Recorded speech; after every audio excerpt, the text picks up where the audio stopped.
The report as Ukraine has a significant importance for all member states of the Council of Europe.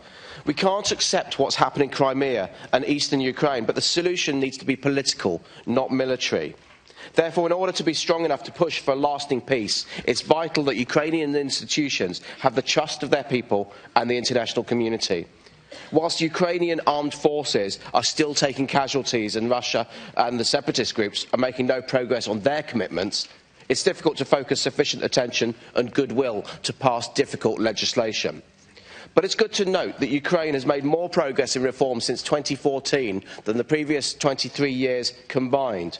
As we've heard, Ukraine successfully met all the benchmarks under the Visa Liberalisation Action Plan. It's achieved improved macro-financial stability by demonstrating its willingness to meet IMF conditionality. And there have been positive reforms in the energy and banking sectors, building anti-corruption institutions and on improving the business climate. These are all to be welcomed, but there's still much more work to be done. But these reforms aren't plans drawn up and imposed by other countries. They're key demands by the thousands of Ukrainian citizens that found their voice in the 2014 Maidan uprising. Other former Soviet states have gone through similar reforms, but the situation is particularly challenging, with the economy under severe strain and the continuing conflict. When I was in Kiev at the end of July last year speaking to young political students, many of them spoke about corruption at every level as a standard part of life in Ukraine, an intractable problem that they simply shrug away as they don't have the confidence that it's going away anytime soon. And that's why these reforms need to continue and quicken if possible. The e-declaration system is an important step to making politics more transparent.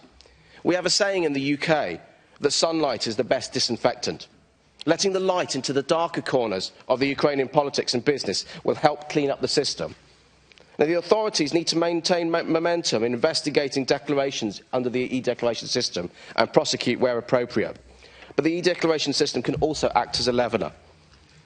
Gaining and retaining the trust of people is clearly the right thing to do, but it will give a boost to Ukraine's dealings with Russia.